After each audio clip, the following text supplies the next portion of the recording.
प्रभु यीशु मसीह के मधुर और मीठे नाम से आप सभी को जय मसीह की। आज परमेश्वर के वचन में आप सभी का स्वागत है। परमेश्वर पिता आज अपने वचनों के द्वारा आप सभी को बहुत आयत से आशीष को दे। पिता परमेश्वर आज अपने वचनों के द्वारा आपसे बोले और बातचीत करे। आज हम परमेश्वर के वचन से जिस बात को सीखेंगे वो है अशुद्ध वस्तुएं हमारे जीवन के लिए फंदा। मेरे प्रियो, कई बार हम सोचते हैं कि हम बहुत अच्छा जीवन को जी रहे हैं, लेकिन क्या कारण है हमारे परिवार में नुकसान आ रहा है, मृत्यु आ रहा है, हानि आ रहा है, और हम इसको आज परमेश्वर के वचन से सीखेंगे। वर्तमान समय में हम देखते हैं विज्ञापन का बहुत जोर होता है, और जो कुछ ट्रेंड में होता है उसको लोग अपने घर में लेकर आ जाते हैं, क्योंकि ये इतना प्रलोभन होता है, इसके बारे में इतना अच्छा प्रचार किया जाता है कि लोग बिना सोचे समझे कोई भी वस्तु को अपने घर में लेकर आते हैं। कहीं भी बाहर घूमने गए और उनको वो चीज़ें अच्छी लग गई और उसे बिना सोचे समझे अपने घर में लेकर आ जाते हैं, और इस कारण कई लोगों के जीवन में शत्रु अपने फंदे को डाल रखता है। जब आप व्यवस्था विवरण उसके 7वां अध्याय और उसके 25 और 26 को जब पढ़ेंगे तो इस प्रकार से लिखा है, उनके देवताओं की खुदी मूर्त तुम आग में जला देना, जो चांदी या सोने का मढ़ा हुआ हो उसका लालच करके ना लेना, नहीं तो तुम उसके कारण फंदे में फंसेगा, क्योंकि ऐसी वस्तुएं तुम्हारे परमेश्वर यहोवा की दृष्टि में घृणित है। और कोई घृणित वस्तु अपने घर में ना ले आना, नहीं तो तू भी उसके समान नष्ट हो जाने की वस्तु क्या करेगा, ठहरेगा। और लिखा है, उसे सत्यानाश की वस्तु जानकर उसे घृणा करना और उसे कदापि ना चाहना, क्योंकि वो अशुद्ध वस्तु है। और यहाँ परमेश्वर का वचन बड़ी स्पष्टता से हमें बता रहे, कोई भी घृणित वस्तु को हमको अपने घर में नहीं ले आना, नहीं तो जैसे वो घृणित वस्तु नष्ट किया जाएगा वैसे ही उसका जीवन भी क्या होगा, नष्ट हो जाएगा। आज वर्तमान में आप देखें, एक डॉल है जिसके बारे में बहुत प्रचार किया जा रहा है, और उसके बारे में उसका बैकग्राउंड बिना जाने लोग, इसलिए कि उसका विज्ञापन इतना है, लोगों के अंदर उसके ट्रेंड के कारण उसको अपने घर में लेकर आ रहे हैं, नहीं जानते वे अशुद्ध चीजें हैं। और प्रकाशित वाक्य में इस बात को बड़ी स्पष्टता से लिखा गया है, जिसके बारे में हमको जानने की आवश्यकता है। प्रकाशित वाक्य उसका 16वां अध्याय और उसके 4 में जो 17 माफ कीजिए 17वां अध्याय उसके 4 में इस प्रकार से लिखा है, यह स्त्री बैजनी और लाल रंग के कपड़े पहने थी और सोने और बहुमूल्य मणियों और मोतियों से सजी हुई थी, और उसके हाथ में एक सोने का कटोरा था जो घृणित वस्तुओं से और उसके बेविचार की अशुद्ध वस्तुओं से क्या था, भरा हुआ था। और उसके माथे पर लिखा हुआ था, बड़ा बेबीलोन, पृथ्वी के वेश्याओं और घृणित वस्तुओं की माता। और उस स्त्री को पवित्र लोगों के लहू और यीशु के गवाहों का लहू पीने के से मतवाली देखा, और उसे देखकर मैं चकित हो गया। मेरे प्रियो, परमेश्वर का वचन हमें घृणित वस्तुओं के बारे में बता रहा है। आज हम बिना सोचे समझे कुछ भी चीज को अपने घर में ले आते हैं और नहीं जानते उस कारण हमारे जीवन में कई प्रकार के फंदे हमारे परिवार में आते हैं। इसलिए बड़ा सोच समझकर कोई भी चीजों को आप अपने घर में लेकर आए, या कोई ऐसी चीज को गिफ्ट में दे तो उससे भी ध्यान दे, कहीं वो चीज आपके जीवन के लिए फंदे का कारण तो नहीं। जब आप इसी वचन को दूसरा कुरिन्ती में उसके 6वां अध्याय उसके 17 को पढ़ेंगे तो इस प्रकार से लिखा है, इसलिए प्रभु कहता है, उनके बीच से निकलो और अलग रहो और अशुद्ध वस्तुओं को मत छुओ, तो मैं तुमको ग्रहण करूंगा। क्या है अशुद्ध वस्तुएं, क्या है ये घृणित वस्तुएं? मेरे प्रिय, ये वो विचार की वो सारी क्रियाकलापों की वो वस्तुएं हैं जिसको आज मनुष्य बड़े अच्छी रीति से अपने घरों में शोपीस के रूप में क्या करता है, सजाता है। वह ऐसे ऐसे चित्रों को, ऐसे ऐसे मूर्तों को केवल शोपीस के रूप में अपने परिवार में रखता है, और उसके कारण उनके परिवार में कई फंदे आ रहे हैं मेरे प्रियो। और इसी वचन को जब आप यहेजकेल और उसके 7वां अध्याय और उसके 20 को जब पढ़ेंगे तो इस प्रकार से लिखा, उनका देश जो शोभेमान और शिरोमणि था, और लिखा है उसके विषय में उन्हें गर्व ही गर्व करके उसमें अपने घृणित वस्तुओं की मूर्तें और घृणित वस्तुएं बना रखी, इस कारण मैंने उसे उनके लिए अशुद्ध वस्तु ठहराया और उसे लूटने के लिए परदेशियों के हाथ और धन छीनने के लिए पृथ्वी के दुष्ट लोगों के वश में कर दूंगा, और वे अपवित्र कर डालेंगे और मैं उनसे मुंह मोड़ लूंगा। तब वे मेरे रक्षित स्थान को अपवित्र करेंगे और डाकोस में घुसकर उसको अपवित्र करेंगे। यानी यहाँ क्या बता रहा है, यहाँ इज़राइल उनके पापों के दंड के बारे में बताया जा रहा है, लेकिन इसमें इस बात को बताया जा रहा है वो देश शोभायमान था, वो देश शिरोमणि था और उसके विषय में उनको गर्व ही गर्व था। लेकिन उन्होंने अपनी घृणित वस्तुओं की मूर्तें और घृणित वस्तु बना रखी, इस कारण मैंने उसे उनके लिए अशुद्ध वस्तु ठहराया और इस कारण वो लुटने के लिए परदेशियों के वश में कर दिए गए, उनका धन छिन गया, उनका वो लोग लूटे गए, वो लोग नष्ट किए गए। कारण क्या है मेरे प्रियो? कारण ये है कि उन्होंने अपने शोभायमान समय में, अपने अच्छे समय में, उनके जीवन में हम देखते हैं वो ऊंचे स्थानों पर थे, लेकिन अचानक वो नीचे क्यों गिरे? कारण क्या है? कारण ये है, लिखा है कि इस कारण मैंने उसे उनके लिए अशुद्ध ठहराया। क्यों कारण? घृणित वस्तुओं की मूर्तें और घृणित वस्तु उन्होंने क्या की थी? बना रखी थी। इस कारण मेरे प्रियो, आज परमेश्वर अपने वचन में हमें इन बातों को बताता है। जब आप इसी वचन को यशायाह 52 और उसके 11 में जब पढ़ेंगे तो लिखा, दूर हो, दूर हो, वहां से निकलो, कोई अशुद्ध वस्तु मत छुओ, उनके बीच से निकल जाओ, हे यहोवा के पात्रों को ढोने वाले, अपने को शुद्ध करो। और कई बार हमारे जीवन में अशुद्ध चीजों को अपने जीवन में लेकर आने के कारण, इन अशुद्ध बातों को अपने जीवन में, अपने घरों में स्थान देने के कारण, अशुद्ध चित्रों को अपने घरों में लगाने के कारण, अशुद्ध मूर्तों को अपने घर में लेकर, अशुद्ध डॉलों को अपने घर में लेकर आने के कारण, और कई अशुद्ध चीज हमारे जीवन में ऐसे दबे छुपे घुस जाते, जिनके कारण मेरे प्रिय लोग फंदे में फंस रहे हैं। और इसलिए व्यवस्था विवरण में इस प्रकार से लिखा है, और कोई भी घृणित वस्तु अपने घर में ना ले आना, और नहीं तो तू उसके समान नष्ट हो जाने की क्या ठहरेगा? वस्तु ठहरेगा। इसलिए आज कोई लोग गिफ्ट के तौर में कुछ भी दे रहे हैं, कुछ भी हम मार्केट में जाते हैं और हम बिना सोचे समझे, हाँ बहुत अच्छा दिख रहा है, हम उसको ले आते हैं, अनजाने में भी लेकर आ रहे हैं, लेकिन नहीं जान रहे हैं कई बार हम अपने जीवन में इनके कारण फंदों में पड़ते हैं।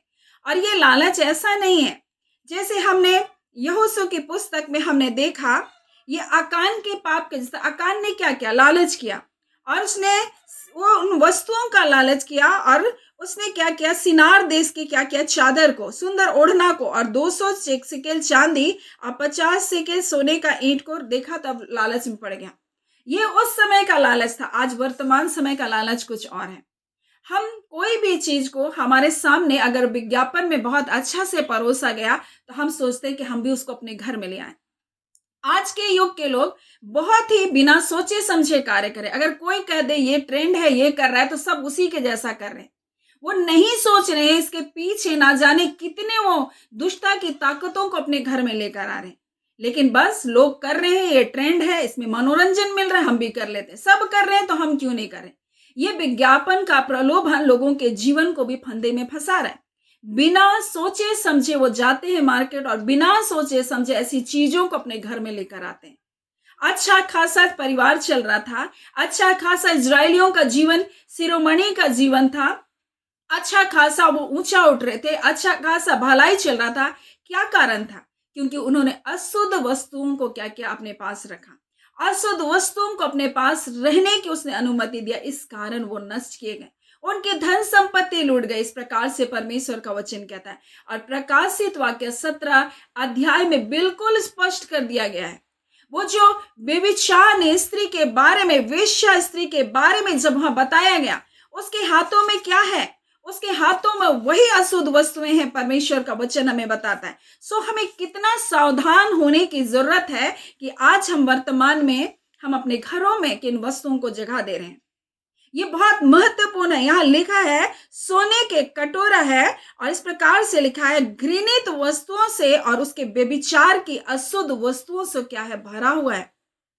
आज इसी प्रकार से मेरे प्रियो, आप देखिए वर्तमान में कैसे लोग बिना सोचे समझे ऐसे कार्य को कर रहे, बिना सोचे समझे ऐसे वस्तुओं को घर में लेकर आ रहे, और उस कारण वो क्या कर रहे हैं? अपने परिवार को, अपने लोगों के नाश होने का कारण बन रहे हैं मेरे प्रिय। और फिर वो कहेंगे कि हमारे जीवन में ये क्यों हो गया? परमेश्वर ने तो हमारे ऊपर दया क्यों नहीं किया? अगर परमेश्वर है तो ये क्यों नहीं किया? मेरे प्रियो, परमेश्वर ने अपने वचन में व्यवस्था विवरण से लेकर प्रकाशित वाक्य में अशुद्ध वस्तुओं के बारे में हमको बताया।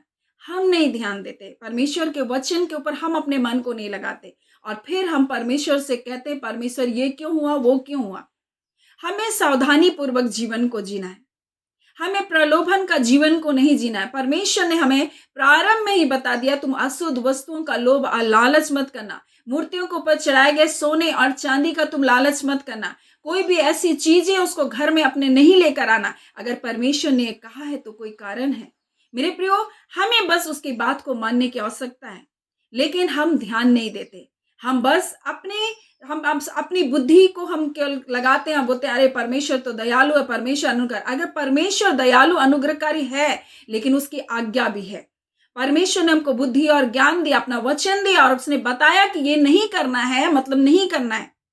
परमेश्वर हमको सारे संकटों से बचा सकता है, निश्चय बचा सकता है, लेकिन हम जबरदस्ती फंदे में फंसने जाएंगे, हम जबरदस्ती उनकी बातों की अवहेलना करेंगे, तो फिर हम खुद ही क्या करते हैं, अपने जीवन के लिए फंदे को हम बना लेते हैं।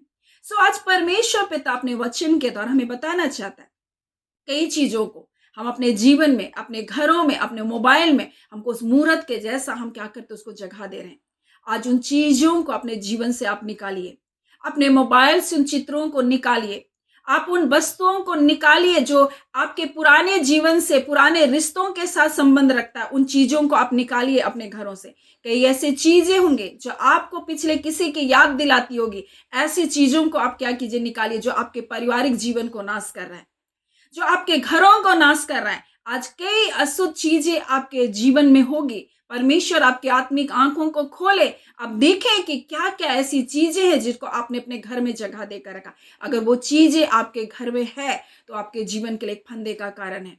किसी का दिया हुआ पुराना कोई ऐसी यादों का कोई ऐसा जेवर, ऐसे वस्त्र, ऐसी चीजें जो आपने अब तक आपने घर में संभाल कर रखी, उन चीजों के कारण आपके परिवार में कई प्रकार के लड़ाई झगड़े, कई प्रकार की चीजें हो रही है। आप उन चीजों को अपने घरों से निकालिए। पुराने चीजें हमारे जीवन से अब खत्म हो चुकी है। हमें मसीह यीशु में एक नया जीवन दिया गया, तो पुरानी बातों को, पुरानी वस्तुओं को भी अपने जीवन में जगह देने की कोई जरूरत नहीं है। परमेश्वर पिता आज अपने वचन के द्वारा में बताना चाहता है, अशुद्ध वस्तुएं हमारे जीवन के लिए फंदा है।